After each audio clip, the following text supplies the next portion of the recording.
ईश्वरपादपम् या कुन्देन्दुतुषारहारधवला या शुभ्रवस्त्रावृता या वीणावरदण्डमण्डितकरा या श्वेतपद्मासना या ब्रह्माच्युतपदाम्बुजैः सदा वन्दिता सा मां पातु सरस्वती भगवती शापः तां ब्रह्मविचारसारपरमां माद्यां जगत्व्यापिनी पुस्तकधारिणीं अभयदां जाड्यान्धकारापहां हस्ते स्फाटिकमालिकां च ददतिं पद्मासने संस्थितां वन्दे तां परमेश्वरीं भगवतीं बुद्धिप्रदां शारदां गुरुर्ब्रह्मा गुरुर्विष्णु गुरुर्देवो महेश्वर गुरुसाक्षात् परं ब्रह्म तस्मै श्रीगुरवे नमः। ओम श्री परमात्मने नमः। नारायणं नमस्कृत्यं नरं चैवं नरोत्तमं देवी सरस्वतीं व्यासं ततो जयमुदीरये।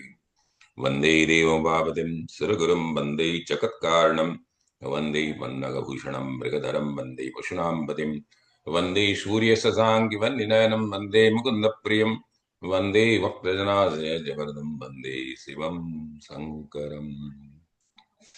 आनंद कंद भगवान श्री कृष्ण चंद्र की असीम अनुकंपा से, भगवती राधा रानी की कृपा से हम श्रीमद् भगवत गीता के पंचम अध्याय में प्रवेश कर रहे हैं और गीता मंथन के इस ज्ञान सत्र में आप सभी श्रद्धालु भक्तजन जो इसमें पधारे हैं उन सबका मैं हार्दिक अभिनंदन और स्वागत करता हूं।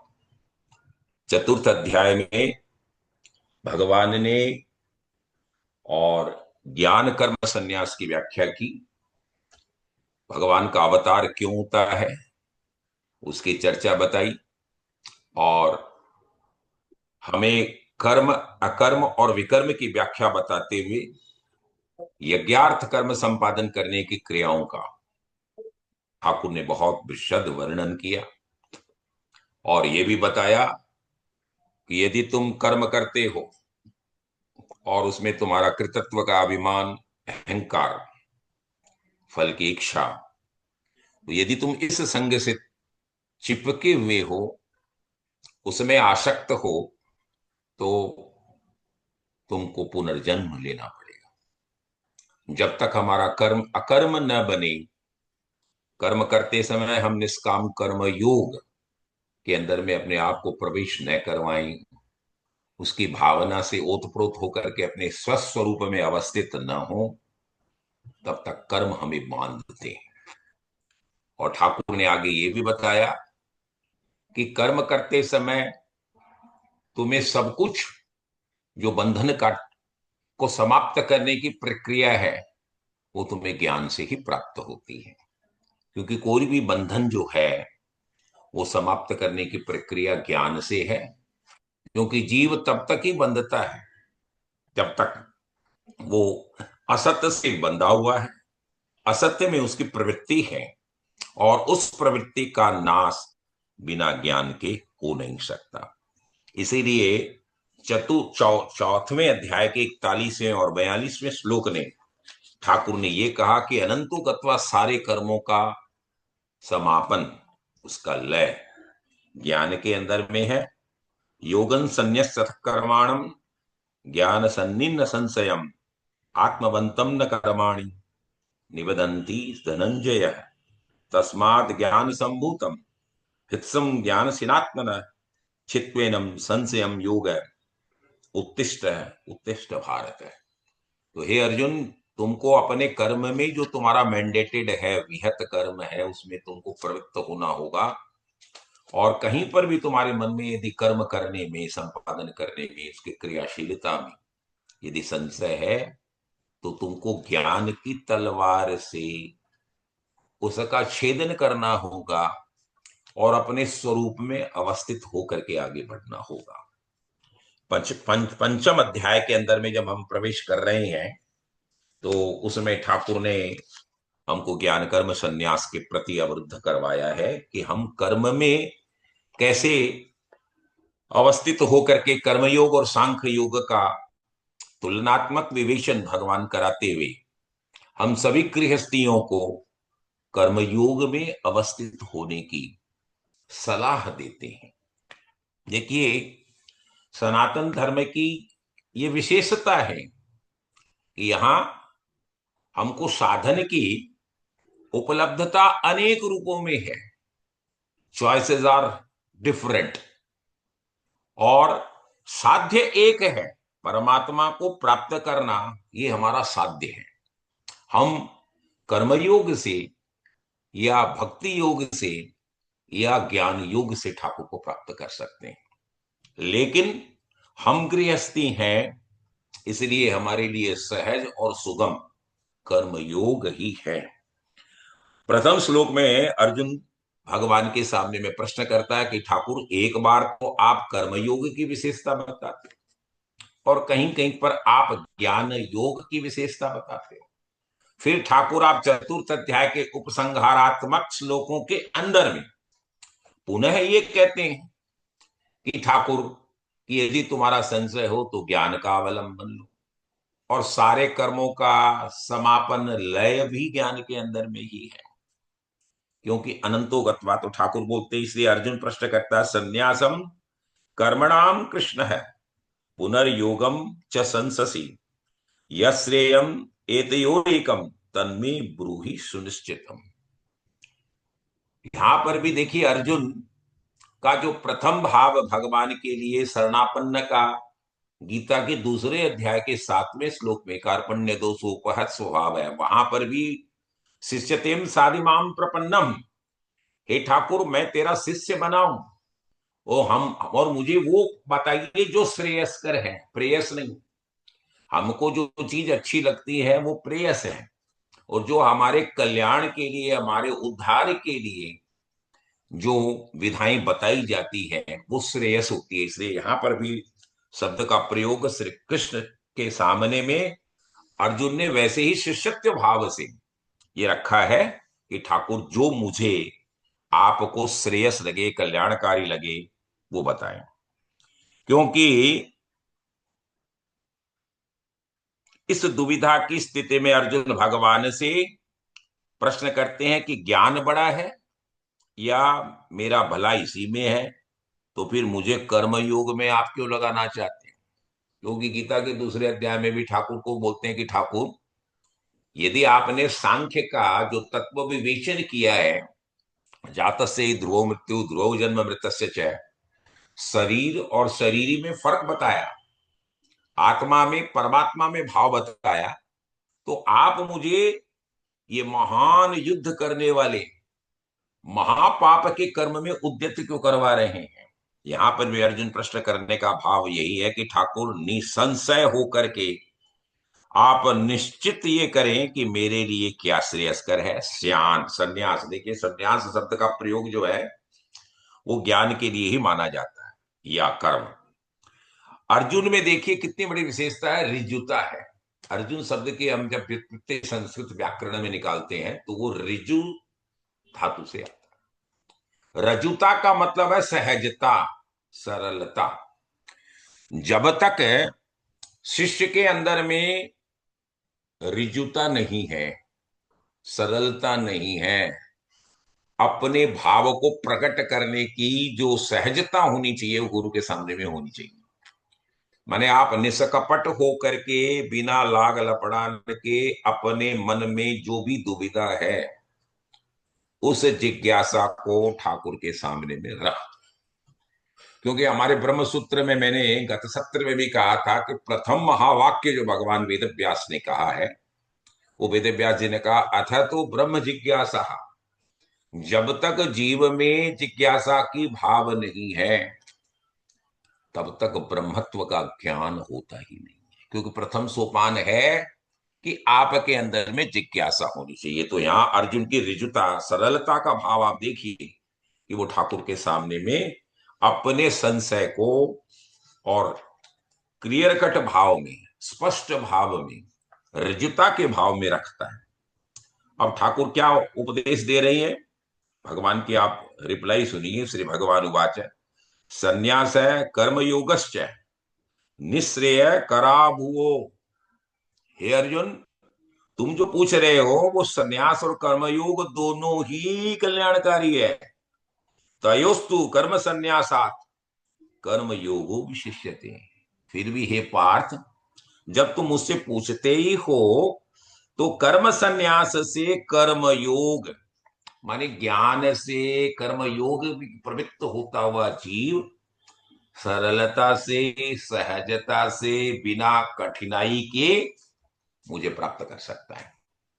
क्योंकि कर्मयोग का जो सिद्धांत है वो व्यष्टि से समष्टि और समष्टि से परमेष्टि, हमारे ये तीन क्वार्टर जो हमारे तीन लय बताए, तीन स्टेजेस बताए, उसके प्रति हमको उन्मुख करती है। उसमें हमारे सब संसाधनों का उपयोग जन कल्याण के लिए और निष्काम भाव से कर्म संपादन का भाव ही उस सूत्रात्मक भाव से उसमें रहता है। तो यहां ठाकुर क्या कहते हैं? ठाकुर डंके की चोट पर कह रहे हैं कि सन्यासी भी और कर्म योगी भी, उभो दोनों, उभो दोनों है, वो निश्रेयस है, कल्याणकारी है। सन्यासी भी है और कर्मयोगी भी है। लेकिन सन्यास बहुत डिफिकल्ट है। यतियों के आश्रम में प्रवेश करना किसी भी जीव के लिए बहुत डिफिकल्ट माना है। जब तक आपके अंदर में भोगेक्षा का पूर्णतया लय न हो, जब तक आपके अंदर में तीव्र वैराग्य प्राप्त न हो, तब तक आप ज्ञानी बन नहीं सकते, सन्यासी बन नहीं सकते, यति बन नहीं सकते। क्योंकि यदि उसमें कुछ भी स्टेज के अंदर में आंशिक भाव में भी भोगेक्षा रह गई, तो आप योग से च्युत होंगे, उनका पतन होगा। लेकिन कर्मयोगी के लिए ऐसा भाव नहीं है। इसलिए ठाकुर क्या कहते हैं? संन्यास का अर्थ क्या है? सम्यक न्यास। न्यास का मतलब क्या है? न्यास का मतलब है अर्पण, त्याग। तो सम्यक रूप से त्याग की भावना को आत्मसात जब जीव करता है, तभी वो सन्यासी बन सकता। तो सन्यास का अर्थ हुआ कर्म का सम्यक न्यास, कर्म का अच्छी तरह से विवेक पूर्ण तरीके से त्याग कर देना ही सन्यास कहलाता है। जबकि कर्मयोग का अर्थ हुआ फलेच्छा, फल की इच्छा मेरे पास नहीं है, कृतत्व का अहंकार नहीं है। इन दोनों को द्वंद्वात्मक सिचुएशनों से जो ऊपर उठता है और जो मुझे सहज प्राप्त हुआ है, जो स्वधर्म है। क्योंकि चतुर्थ अध्याय में ठाकुर ने कहा भी कि मैंने ये जो वर्ण व्यवस्था की है, चातुर्वर्ण्यम मया सृष्टम गुण कर्म विभाग से है, तो मैंने गुण के हिसाब से, उसकी प्रवृत्ति के हिसाब से, उसके डीएनए के हिसाब से ये रचनाएं की है। स्वधर्म है, उसे तुम करते जाओ। तो यहां पर पार्थ को अर्जुन जो स्वयं क्षत्रिय है, तो छात्र धर्म के सिद्धांतों का प्रणिपात करते हुए, उसका प्रतिवेदन करते हुए, प्रतिपाद्य करते हुए ठाकुर क्या कहते हैं कि तुम्हें अर्जुन क्षत्रिय धर्म का पालन करना, स्वधर्मी निधनम श्रेय परधर्मो भयावह। अर्जुन को कहते भी हैं कि तुम दूसरों के धर्म की, ब्राह्मणों की बात कर रहा है, बखार ऐसा तर्क दे रहा है कि जैसे लगता है तुम प्रकांड विद्वान, स्वयं पंडित है। लेकिन तुम्हें यह समझना चाहिए कि तेरा स्वस्वरूप क्या है? वो है क्षत्रिय का। तो उस विहित कर्मों को एक में कर्म करते रहने पर और एक में कर्म के त्याग पर बल है। ये दोनों ही परम श्रेयस्कर मार्ग हैं। ज्ञान मार्गी भी आग्रह करते हैं कि कर्म योग ज्ञान का पूर्वांग है। देखिए, एक यति भी सन्यासी जब बनते हैं तो स्टेजेस से वो बाय डिफॉल्ट प्रथम स्टेज में, प्रथम चरण में कर्मयोगी ही बनते हैं। क्योंकि कर्मयोग से ही उनका भाव उत्तिष्ठ उत्तरोत्तर विकासोन्मुख अधोगति से ऊर्ध्व गति की तरफ जब जाता है, तो उसको कर्मयोग का ही सहारा लेना। क्योंकि उन कर्मयोगियों के लिए भी ज्ञान का पूर्वांग और ज्ञान का साधन है। योगिन कर्म कुर्वन्ति संग त्यक्त्वात्म शुद्ध है। क्योंकि 5वें अध्याय में आकर के ठाकुर 11वें श्लोक में, जब हम यहाँ 10 के श्लोक पर हमारा आज, तो उसमें भी ठाकुर यही कहते हैं कि योगी आसक्ति को छोड़कर आत्मशुद्धि के लिए ही कर्म करते हैं। कर्मयोग भी ज्ञान पूर्वक होना चाहिए, क्योंकि चतुर्थ अध्याय में ठाकुर ने कहा कि तुम कर्म का संपादन तो करो जीव, लेकिन ज्ञान पूर्वक, मतलब अज्ञान से हटो, अज्ञान से अपने आप को चित्त करो, और तुम ज्ञान के अंदर में प्रविष्ट होकर के जब कर्म को संपादन निष्काम कर्म योग के अंदर में प्रवृत्त होगे, तो तुम इस जन्म मरण के बंधन से मुक्त हो जाओगे और मुझे प्राप्त होगे। इसलिए चाहे कर्म संन्यास हो, चाहे कर्म योग हो, ज्ञान दोनों में समान है, भाव एक ही है। उन दोनों में निश्चय ही कर्म संन्यास से कर्मयोग की योग्यता अधिक है। इसलिए ठाकुर यहां कहते भी है, तयोस्तु, दोनों में से, कर्म संन्यास, संन्यासात कर्म योगो विशिष्यते। दोनों में अंतर क्या? कुछ न करते हुए सब कुछ करना, ये सन्यासी का लक्षण है। क्योंकि सन्यासी गुफाओं में, कंदराओं में, आश्रमों में रह करके और सांसारिक प्रपंच में न फंस करके उनसे अपने आप को अलग रखता है। और कुछ करते हुए सब कुछ न करना, ये कर्मयोग है। क्योंकि निष्काम कर्मयोगी कर्म तो करता है, उसमें कृतत्व का अहंकार नहीं, उसके अंदर में फलेच्छाएं नहीं होती। कर्मण्येवाधिकारस्ते मा फलेषु कदाचन की भावना कर्मयोगी में पूर्णतया आउट एंड आउट टोटल रहती है। इसीलिए कर्मयोग सुगम है, सहज है। लेकिन सब कुछ करते हुए चूंकि उसकी दृष्टि यह रहती है कि मैं करता नहीं हूं, इसलिए इसका कर्तृत्व का अहंकार नहीं, और फल की इच्छा, फल का लोभ भी नहीं है। इसलिए उसका कर्म अनंतोगत्वा क्या बन जाता? कर्म से अकर्म बनता है। और जब कर्म का रूपांतरण अकर्म में हो जाता है, तो अनंतोगत्वा आप जन्म मृत्यु के बंधन से मुक्त हो जाते हो। तो ये भाव कर्मयोग के अंदर में है, जो करता है वही भोगता है। ये अखंडनीय नियम है। क्योंकि यदि आप कर्म किए तो उसका फल आपको भोगना होगा, और यदि आप कर्म करते समय आपकी फलेच्छा नहीं है, आपने उसका त्याग कर दिया है, तो उसका फल हमें मिलेगा। इसका क्या दृष्टांत आता? अकर्म की व्याख्या का एक सबसे सुंदर सिद्धांत हम देखते हैं कि जब आप सो रहे हैं और आपने करवट ली, और आपके करवट लेते समय एक मच्छर मर गया, करवट बदलने से आपके देह के भार से वो छोटा जीव, अब आप बताइए, इसमें जो पाप हुआ, वो पाप का फल इस जीव को मिलेगा क्या? नहीं। क्योंकि जब आपने करवट बदली तो आपका इंटेंशन भी वही नहीं था, आप अपने सोने की प्रक्रिया के अंदर में प्रवृत्त थे।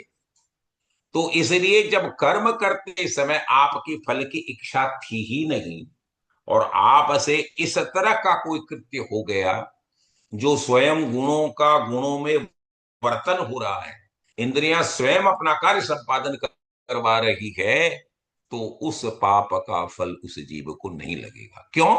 क्योंकि ये कर्म अकर्म बन गए, कृतत्व भी नहीं है। I have not done anything, I have not committed a सिन।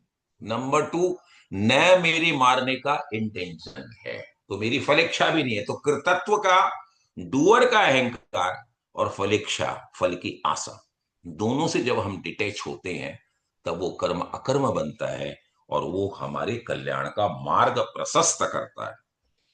तृतीय श्लोक में ठाकुर कहते हैं, ज्ञेयन नित्य सन्यासी यो न दृष्टि न कांक्षति निर्द्वंदो ही महाभाव सुखम बंधात प्रमुच्यते। हे अर्जुन, जो पुरुष न किसी से द्वेष करता है और न किसी की आकांक्षा करता है, यो न द्वेष्टि न कांक्षति, और सैव योगी, नित्य योगी, सदा सन्यासी ही समझने, आज वो कर्मयोगी है तब भी उसका भाव नित्य सन्यासी के रूप में ही मानना चाहिए। क्योंकि वो निर्द्वंदो ही महाबाहो, क्योंकि उस स्टेज में आकर के, उस स्तर पर आकर के वो कर्मयोगी निर्द्वंद हो जाता है। राग और द्वेष, दो हमारे द्वंद है। उनसे जो वो अपने आप को अपलिफ्ट कर लेता है, उनसे अपने आप को च्युत कर लेता, अलग कर लेता है, उनसे रहित होता है, तो वो सुख पूर्वक संसार बंधन से सुखम बंधात प्रमुच्यते, तो वो उस कर्म बंधन से अपने आप को मुक्त कर लेता है।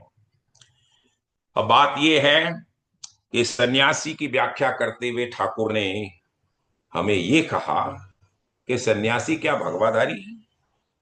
कोई ही होना चाहिए? चतुर्थ आश्रमी ही क्या सन्यासी बन सकता है? आवश्यकता नहीं है। हमारा सनातन धर्म इसकी आज्ञा नहीं देता है।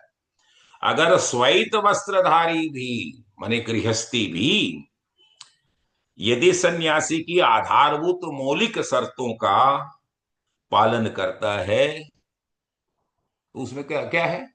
सम्यक रूपक अर्पण की भावना, त्याग की भावना, तो वो सन्यासी हुआ।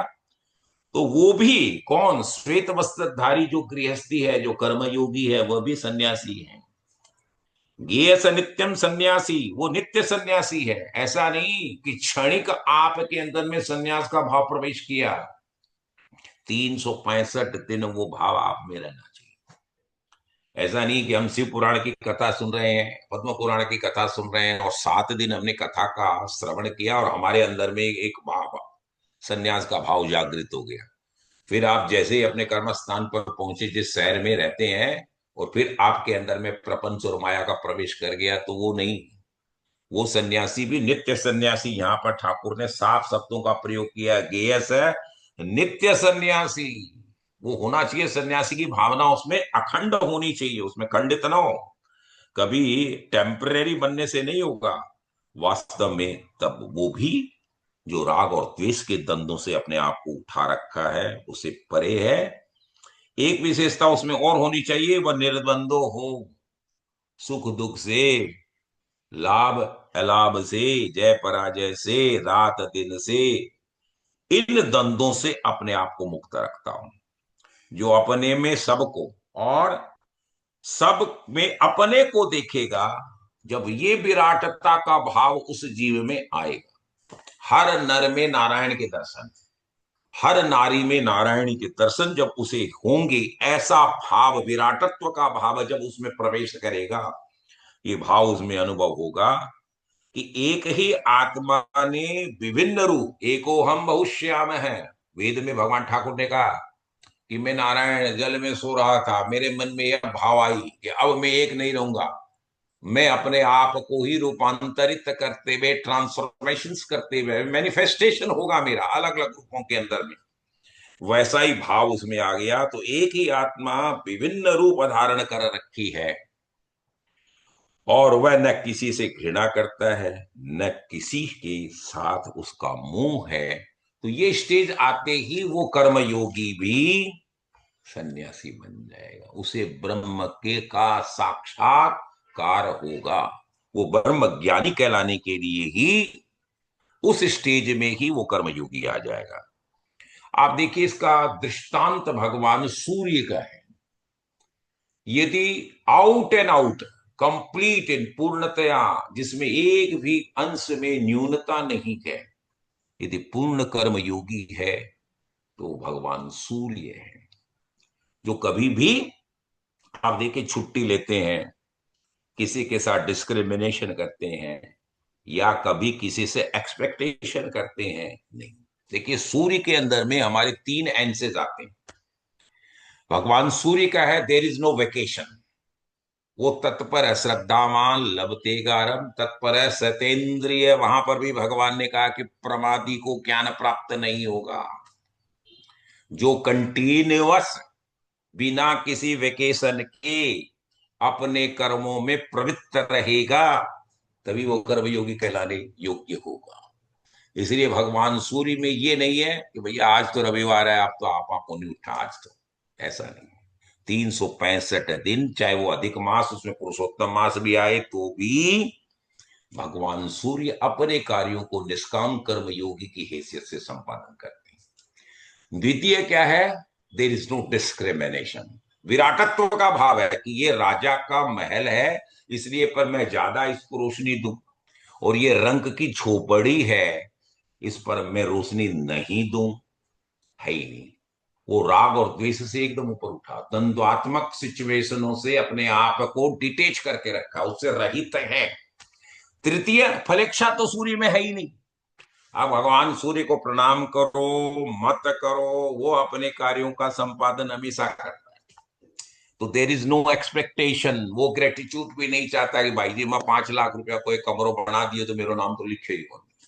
भगवान सूर्य कभी भी आपसे ग्रेटिट्यूड भी नहीं मांगता, कृतज्ञता का भाव भी आप सूर्य को जलांजलि दे करके कर दें, वो आपका अपना कर्तव्य है। बट सूर्य कभी आपसे एक्सपेक्ट नहीं करता। इसलिए साक्षात कर्मयोगी का स्वरूप जो है वो भगवान सूर्य हैं, कर्मयोगी हैं, जो निरंतर काम करते हैं, और वही आनंद को भोग सकता है। इसलिए ठाकुर या क्या कहते हैं कि आनंद भी उसी को मिलेगा, उसी को प्राप्त होगा। इसीलिए हमारे सारे ग्रहों के अंदर में ग्रहों का अधिपति भगवान सूर्य है, इसलिए सूर्य के साथ नारायण शब्द का प्रयोग होता, सूर्य नारायण।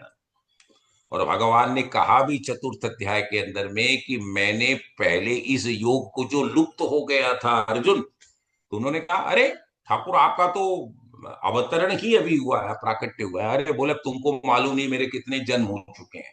जब ये कर्मयोग का सिद्धांत लुप्त प्राय हो गया था तो मैंने सबसे पहले इसकी दीक्षा भगवान सूर्य को दी थी।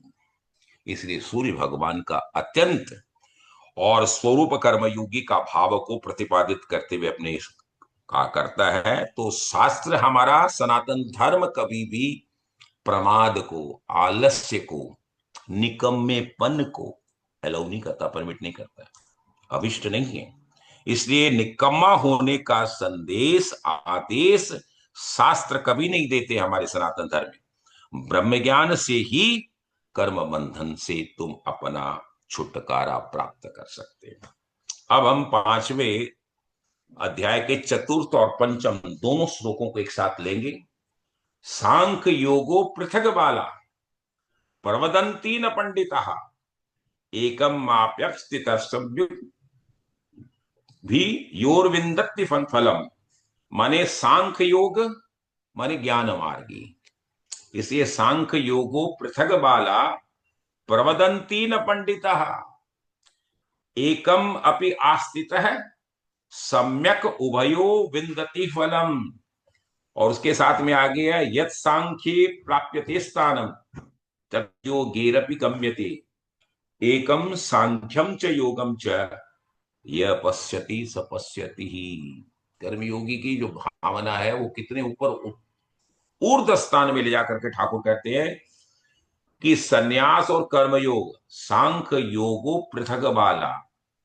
क्योंकि सन्यास को और कर्मयोग को, मतलब ज्ञान मार्गियों को, यतियों को और कर्मयोगियों को जो अलग अलग भाव से पृथक स्वरूप में देखते हैं, ठाकुर बोलते हैं वो बालक हैं, वो मूर्ख हैं। क्योंकि ठाकुर की नजर में यतियों का भी उतना ही सम्मान है जितना नैष्टिक कर्मयोगी भगवान सूर्य का स्थान है। इसलिए इनको जो पृथक पृथक भाव में पृथक बाला प्रवदंती न पंडिता, जो इनके अंदर में डिस्क्रिमिनेशन, इनमें डिफरेंस मानता है, वो पंडित हो ही नहीं सकता, पंडित कहलाने के लायक ही नहीं है। ठाकुर बोलते क्यों?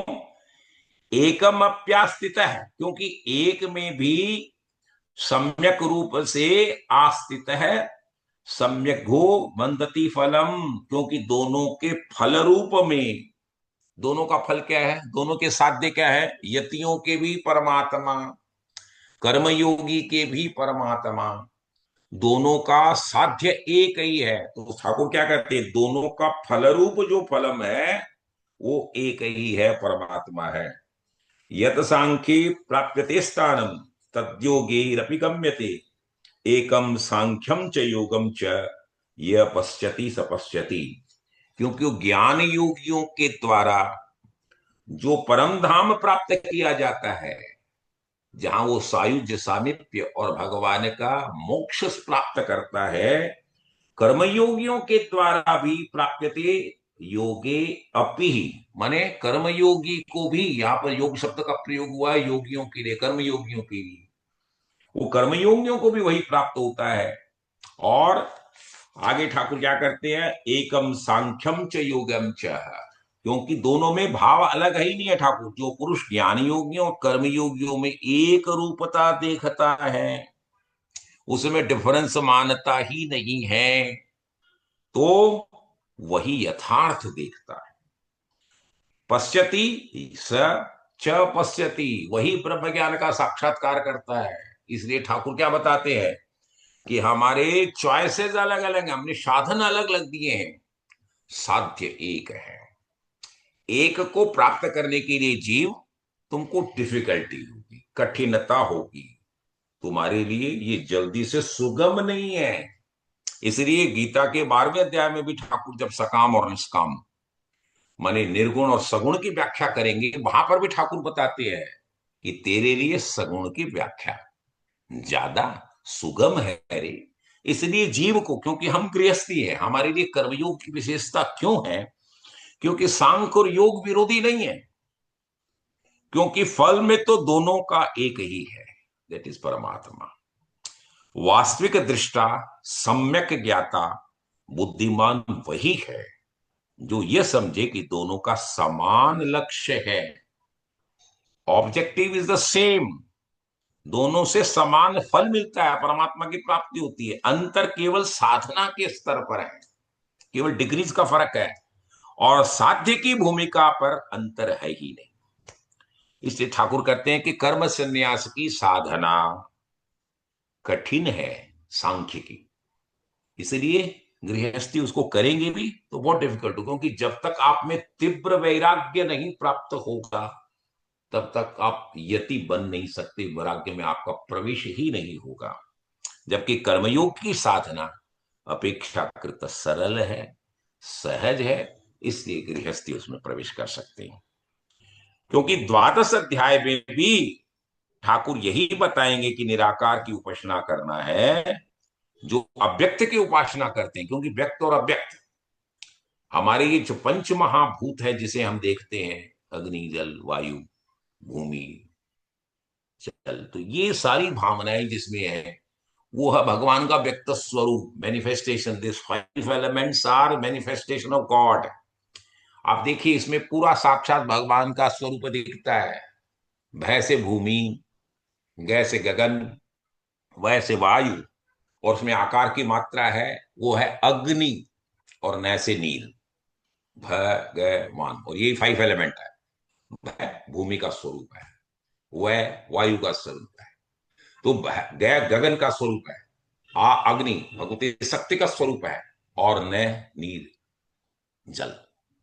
तो यदि व्यक्त स्वरूप में आप देखिए, जिसको हम प्रतिदिन देखते हैं, अनुभव करते हैं, और हमारे सारी प्रकृति का संचालन ये कर रहे हैं, हमारे जीव का प्राकट्य भी, अवतरण भी इन्हीं 5 एलिमेंट के संयोग से होता है।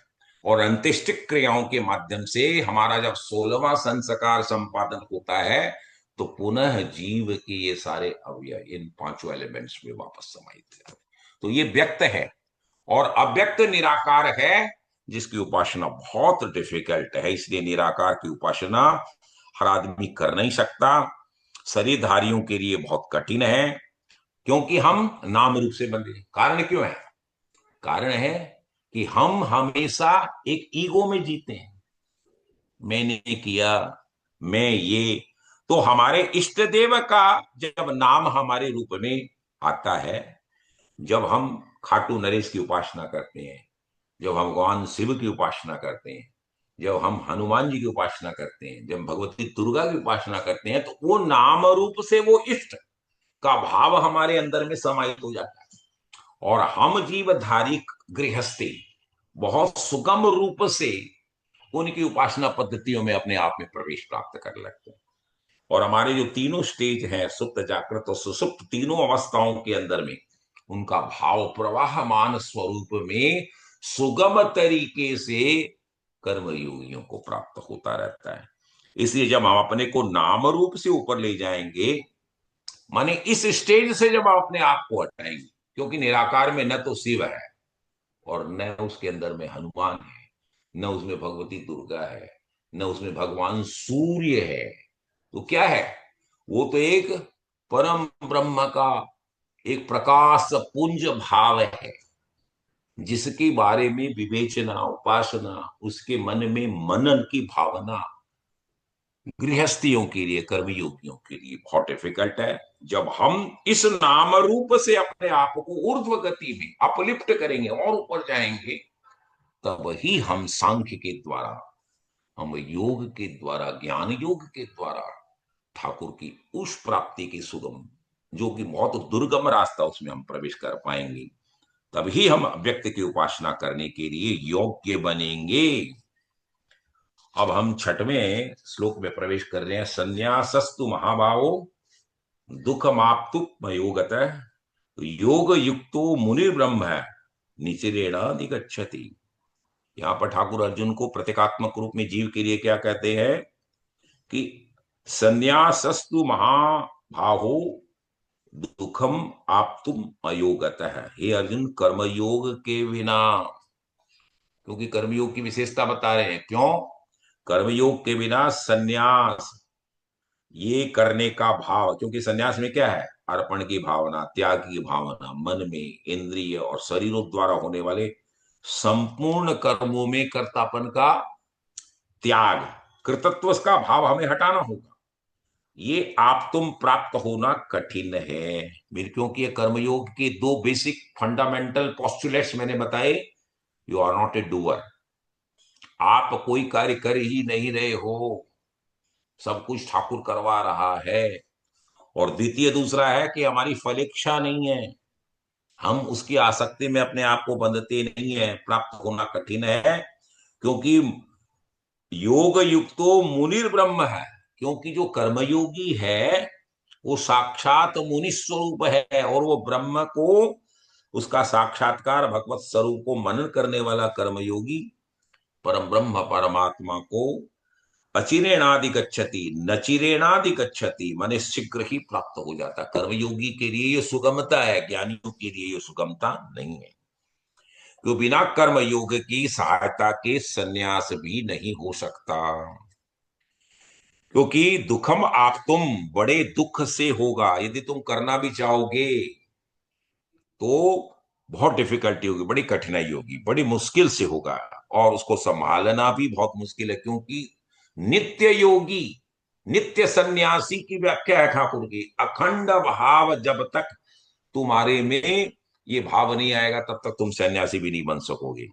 इसलिए साधना के स्तर पर कर्मयोग अधिक सुरक्षित है, अधिक सरल है, क्योंकि सब कुछ त्याग देना, कुछ न करते हुए कुछ करना, ये बहुत कठिन है। क्योंकि योगियों के लिए क्या है कि वो कुछ नहीं करता है और न करते हुए अपने आप में भाव मानता है कि मैं कुछ कर रहा हूं, क्योंकि वो हमेशा संसार के प्रपंच से, उनकी माया से, ठाकुर से अपने आप को विरक्त करते हुए वितरागी भाव के अंदर में जीवन का यापन करता है। ये बहुत डिफिकल्ट है। अब देखिए, उसका एक दृष्टांत एक संत ने दिया। क्या? कि चपरासी अध्यापक और प्रधान अध्यापक, एक स्कूल के अंदर में हल्ला हो रहा है, बच्चे जैसे रिसेस क्लासेस होती है ब्रेक के अंदर में, तब वो आकर के चपरासी स्टूडेंट्स को बोलता, बालकों को, कि बच्चे सब चुप हो जाओ, उसकी बात वो लोग सुनते नहीं है। क्यों? क्योंकि उनसे उनका घुलना मिलना हमेशा रहता है। तो वो एक बार तो उसको सुनते हैं, कुछ क्षणिक तो उसमें विराम आता, फिर वापस। और जैसे उनके क्लास के टीचर आते हैं, अध्यापक, तो एक बार शांति आती है, और शांति आने के बाद में पुनः कुछ स्टेज के बाद, कुछ समय के बाद में वो शांति भंग होती है, पुनः कुलाल प्रारंभ होता है। लेकिन यदि उसी क्लासरूम के बाहर से यदि प्रधानाध्यापक, जो स्कूल का प्रिंसिपल जब जा रहा है, तो उनके पदचाप से ही सारे स्टूडेंट चुपचाप हो जाते हैं। क्यों? इसके अंदर में डिग्री का फर्क है। चपरासी, उससे ऊपर की डिग्री अध्यापक, और उससे भी क्लाइमैक्स तो कर्मयोगी, भक्ति योगी, ज्ञान योगी। क्योंकि प्रिंसिपल का जो भाव है हल्ला गुल्ला करने में, वे उनकी उपस्थिति का प्रभाव दर्शाता है कि जैसे ही क्रिया उत्तरोत्तर सूक्ष्म होती जाएगी तो उसका प्रभाव न काम करते हुए भी स्वतः ही दिखेगा। प्रिंसिपल महोदय ने क्लास में प्रवेश ही नहीं किया है और केवल स्कूल के क्लास के रूम के बाहर से गुजर रहे हैं, तब की उनके सूक्ष्मतर क्रिया का जो भाव है वो अकर्म है, कर्म नहीं है, अकर्म का भाव है। और वो भाव जैसे ही अनुभूत हुआ, सारे स्टूडेंट चुपचाप शांत होकर के अपने क्रियाओं में लग गए। तो ये सोपान जो प्राप्त करने की क्रिया है, ये सूक्ष्म माने क्रिया को सूक्ष्मतर बनाओ, कर्मयोग ये सिखलाता है। तो स्वतः ही एक स्टेज पर आकर के आपकी क्रियाएं शून्य हो जाती और वो कर्म ही अकर्म बनता है, यज्ञार्थ भाव जैसे ही बनता है। तो हमारा भाव क्या है यज्ञ में? ओम अग्नये स्वाहा न इदम मम, कि मैं यज्ञ कुंड में आहुति तो दे रहा हूं अग्निदेव, लेकिन मेरे लिए नहीं, तेरे लिए। ओम अग्नये स्वाहा न इदम मम, ये भाव जब यज्ञार्थ भाव जब आप में प्रवेश करता है तो वो सूक्ष्मतर होता है।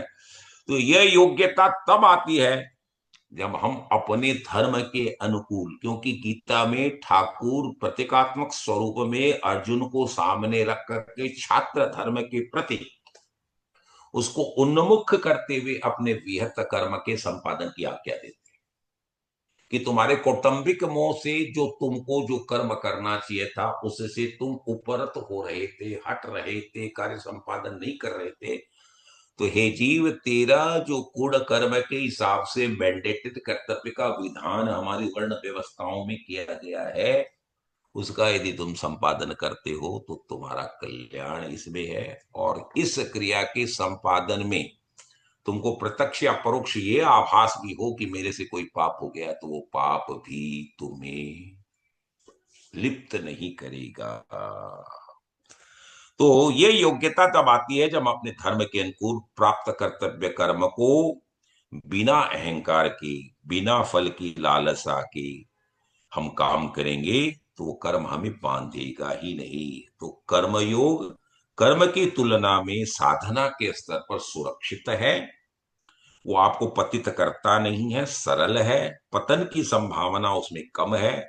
इसलिए ठाकुर कहते हैं कि कर्मयोग युक्त मुनि, यहां पर उन्होंने कहा शब्द क्या किया, योग युक्तो मुनिर ब्रह्म, बिना विलंब के ही ब्रह्म को प्राप्त कर लेता है। जिन जतियों को सैकड़ों वर्षों की उपासना पद्धति के माध्यम से, ध्यान से, मनन से जो ठाकुर प्राप्त होते हैं कर्मयोगी को, वही उत्प्राप्ति परम ब्रह्म की बड़ी ही सुगम तरीके से निष्काम कर्म योग के संपादन करने से प्राप्त हो जाती है।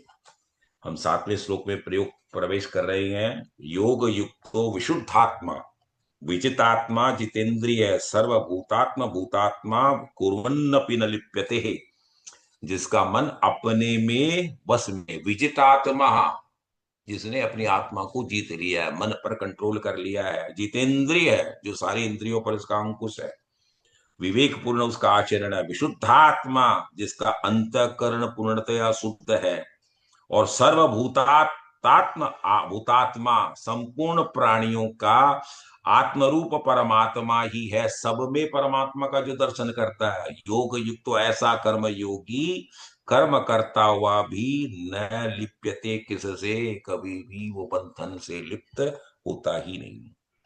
तो 7वें श्लोक में क्या किया ठाकुर ने, ज्ञान योगी और कर्म योगियों के लिए ब्रह्म ज्ञान तो समझाया, सांझा है, दोनों बोले बराबर है। तो कर्मयोगी युक्त कर्मयोगी के 4 लक्षण बताए ठाकुर ने यहां पर, कैसे, न कृतात्वा, न उसमें अकृतात्व शक्ति है, न कर्मा शक्ति, न अकर्म शक्ति है, मतलब कर्म में जो बंधता नहीं है, वह योग युक्त विशुद्धात्मा है जिसका अंतःकरण शुद्ध हो गया है, पवित्र हो गया है। अंतःकरण की पवित्रता कैसे आएगी? जब आप कामना से हटोगे, क्योंकि कामना यदि आप में है तो पुनः आपका मन चंचल होगा और मन यदि चंचल होगा तो आप कभी भी अपने अंतःकरण को शुद्ध नहीं कर पाएंगे। क्योंकि राग और देश से जब तक द्वंद्वात्मक सिचुएशनों से अपने आप को हम जब तक शुद्ध नहीं करेंगे, अलग नहीं करेंगे, तब तक हमारे अंतःकरण के क्या भाव, मन, बुद्धि, चित्त और अहंकार, ये चारों का समुच्चय भाव है, वो अंतःकरण कहलाता है। तो इसमें हमको शुद्धि आनी चाहिए। और विजितात्मा जितेंद्रिय है, जिसने अपने शरीर पर, अपने इंद्रियों पर नियंत्रण प्राप्त कर लिया है। वैसे इंद्रियां अपने विषयों की ओर जाएगी, लेकिन जैसे पतंजलि योग सूत्र में बताते हैं कि प्रत्याहार करने वाला जब भी करेगा उससे जो सिद्ध हो जाएगा, तो योगी घसीट कर उन इंद्रियों को भी अपने में कंट्रोल में ले आएगा, अपने में ले आएगा, माने उससे विचलित नहीं होगा। क्योंकि विषयों के अंदर में आकृष्टता का भाव तो इंद्रियां लाएगी, लेकिन जब आपका अंतःकरण शुद्ध होगा, आप जितेंद्रिय होंगे, प्रत्याहार की धारणा से अपने मन पर जब कंट्रोल करेंगे, तो वो इंद्रियां भी आपको डगमगा नहीं सकेगी। विषयों को देखकर, छूकर, खाकर, सूंघ कर, ये जो हम जिसको जो हम प्रसन्नता ग्लानि होती है, तो वो कभी भी जितेंद्रिय बन नहीं सकता। इसलिए इंद्रिया अपने विषयों में जो सूचना दे रही है, मन उसको एक्सेप्ट ही नहीं करता। तो योग युक्त विशुद्धात्मा, विजितात्मा, सर्वभूतात्म भूतात्मा, जितेंद्रिय, इतने गुण जब होंगे, तब वो कुर्वंती न लिप्यते, उसके कोई भी कर्म उसको लिपायमान नहीं करेंगे, उसको बंधन में डालेंगे नहीं।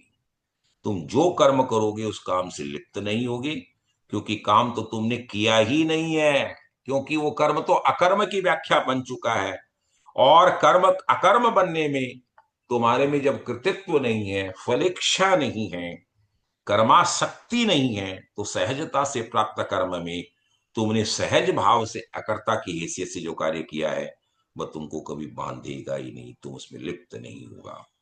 अब 8वें और 9वें में उसी की व्याख्या डिटेल्ड भगवान ने ये बताया है, और वो बहुत डिफिकल्ट श्लोक ये है।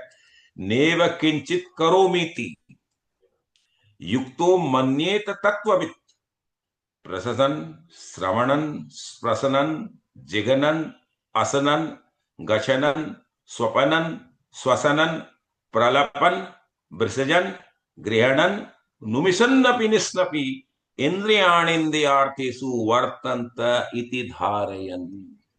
कितनी डिटेल्ड व्याख्या भगवान ने हम जीवों के कल्याणार्थ बताई है, कि तुम तत्व को जानने वाले सांख्य योगी, यहां पर योगियों की व्याख्या करते हैं ठाकुर, जो ज्ञानी है, यति है, सन्यासी हैं, वो देखते हुए, सुनते हुए, स्पर्श करते हुए, सूंघते हुए, भोजन करते हुए, गमन करते हुए, सोते हुए, श्वास लेते हुए, बोलते हुए, प्रलपन विसर्जन त्यागते हुए, ग्रहण ग्रहण करते हुए, और उमिशन आंखों को खोलते हुए, मीचते हुए, बंद करते हुए, निमिशन मूंदते हुए भी इंद्रियों का हमेशा ये भाव रखता है कि सब इंद्रियां अपने अपने अर्थों में वर्तनते इति धारयन, ये सच करके निसंदेह है, ऐसा माने कि मैं कुछ भी नहीं कर रहा हूं। इंद्रियां इंद्रियों में वर्तन कर रही है, गुण गुणों में वर्तन करवा रहे हैं, मैं तो अकर्ता हूं, I am not a doer. ये भाव जब उसको प्राप्त हो जाए, तो उसको ब्रह्म का साक्षात्कार होना बहुत ही सुगम है, सहज है। क्योंकि तत्ववेता ज्ञानी जो यहाँ पर सांख्य योगी है, वो यही मानता है कि मैं कुछ करता ही नहीं हूं, क्योंकि ये सारी क्रियाएं ठाकुर अपने आप करवा रहा है। और बुढ़ापे में जैसे दांत टूटने लगे, तो आप क्या करते हैं, उसको क्या रोक सकेंगे क्या? नहीं। जब हम किशोरावस्था से वृद्धावस्था की तरफ में जाते हैं, तब हमारे केस जो है वो श्वेत हो जाते हैं, सफेद बन जाते हैं, उसे हम रोक सकते हैं क्या? क्यों? स्वयं कर्म अपने भाव में ही वर्तन कर रहा, क्योंकि अवस्थाओं का प्रभाव आप पर स्वतः ही आ रहा है। इंद्रियां अपने विषयों में बरत रही है, इसमें हमारा कृतित्व है ही नहीं। बाल जो समय काले थे अब सफेद हो गए, तो उसमें हमारा कृतित्व है क्या? नहीं।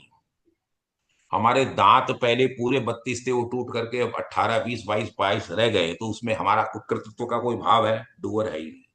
ये सहज क्रियाएं, कुछ क्रियाएं जो इंद्रियां कर रही हैं और कुछ सहज भाव से जो क्रियाएं संपन्न हो रही हैं, तो कृतत्व का अहंकार नहीं है, तो कर्मों से तुम भी बंधोगे नहीं। और भाव क्या है? नेव किंचित करोमि, मैं कुछ भी नहीं कर रहा हूं, यह बात वह कर्मयोगी मानता है, तब ही वो तत्ववेत्ता बन जाता है। तो there is no difference between कर्मयोगी एंड सांख्य योगी, इन दोनों में डिफरेंस नहीं है। उसका भाव जब इस स्टेज पर आ जाता है, तो अनंतो गत्वा वो यही चीज मानता है कि मैं कुछ नहीं कर रहा हूं, और उसके कर्म उसके बंधन में बांधते नहीं। अब हम 10वें श्लोक की तरफ बढ़ रहे हैं, जो बहुत ही सुंदर व्याख्या ठाकुर ने कर्मयोग को संपादन करने का कैसा भाव एक जीव में रहना चाहिए उसको दर्शा रहे हैं। ब्रह्मणा धाय कर्माणि संग तत्वा करोति यह, लिप्यते न स पापेन पद्म पत्र मीमांसः। जो पुरुष सब कर्मों को परमात्मा में अर्पण कर दे, ब्रह्मणाधाय ब्रह्मणी आधाय, क्योंकि परमात्मा में जब उसको अर्पण कर देता है कि ठाकुर मैं तो कुछ नहीं, ये तो तेरे लिए कर रहा हूं, तू मुझसे करवा रहा है, मैं तो एक केवल निमित्त हूं। और संग तत्वा करोति में आसक्ति को पूर्णतया त्याग दिया है, तो कैसे करेगा वह पुरुष? लिप्यते न स पापे न पद्म पत्र विमांसहा, और उस कार्य संपादन क्रियाओं में कोई तरीके से अनइंटेंशनल, बिना सोचे यदि कोई पाप हो भी गया, तो पाप उसको बांधता नहीं है। कैसे?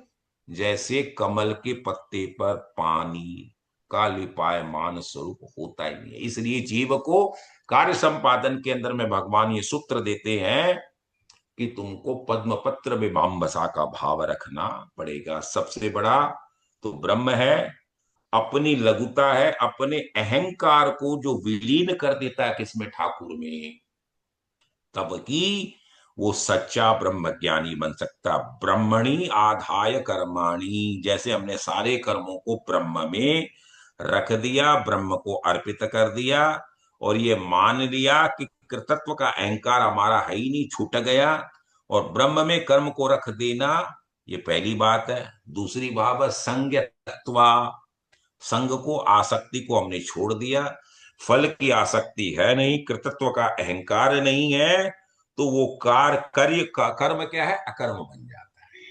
और जैसे ही कर्म अकर्म का भाव आया, तो योग युक्त जो मुनि है, वो परिणाम कैसा हुआ? लिप्यने सपापे न पद्म पत्र विमांसा, जैसे पानी में रह करके कमल के पत्ता भी उसमें भीगता नहीं है, वो व्यक्ति सब काम करता हुआ भी पाप का भागी नहीं बनता है।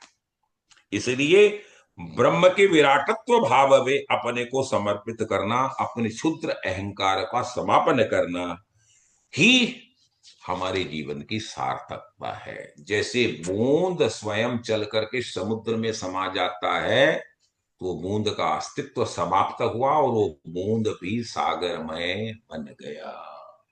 तो जैसे ही हमने हमारे कृतित्व के अहंकार का, फलेच्छाओं का त्याग किया, और करते ही जब हमने ब्रह्म को समर्पित कर दिया, तो वो कार्य ठाकुर का हो गया। तो हम क्या बोलते हैं? ठाकुर हम तो कुछ करते ही नहीं, करने वाले तुम हो, मैं तो निमित्त हूं। तो जब ठाकुर कर्म करवा रहे हैं, तो उसका फल भी ठाकुर को ही भुगतना है, हमको भुगतना ही नहीं है। तो हम कर्म बंधन से अपने आप को मुक्त कर सकते हैं, और हमारे जीव का, हमारे इस जीव जन्म का कल्याण का मार्ग प्रशस्त तब ही हो सकता है, जब हम कृतत्व डूअर का भाव अपने पास न रखें। अनन्या चिंतयन्तु माम ये जना पर्युपासते तेषां नित्याभियुक्ता नाम योगक्षेम वहाम्यहम्।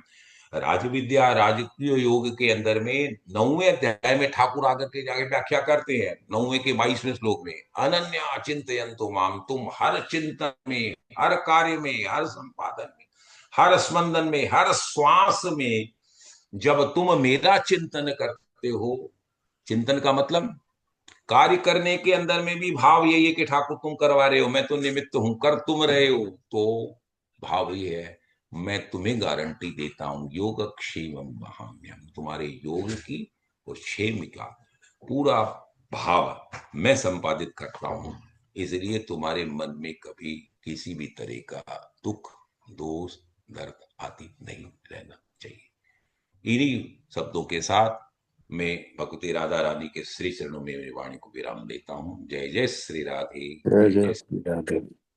जय जय श्री राधे।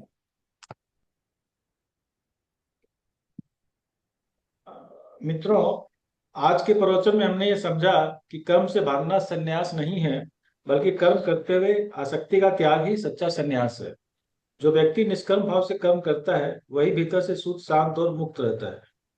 आइए इन गुण ज्ञान को सरल रूप से समझाने के लिए हम व्यास जी का आभार प्रकट करें और इन्हीं शब्दों के साथ में उपस्थित श्रोताओं एवं व्यास जी को धन्यवाद देते हुए कार्यक्रम को समाप्त करता हूँ। जय जय राधे श्री राधे। राधे राधे। जय जय श्री राधे। जय जय श्री राधे। ठीक हो भाई। लिखते हाथ में एंड नहीं, आज एंड नहीं हो रहा है।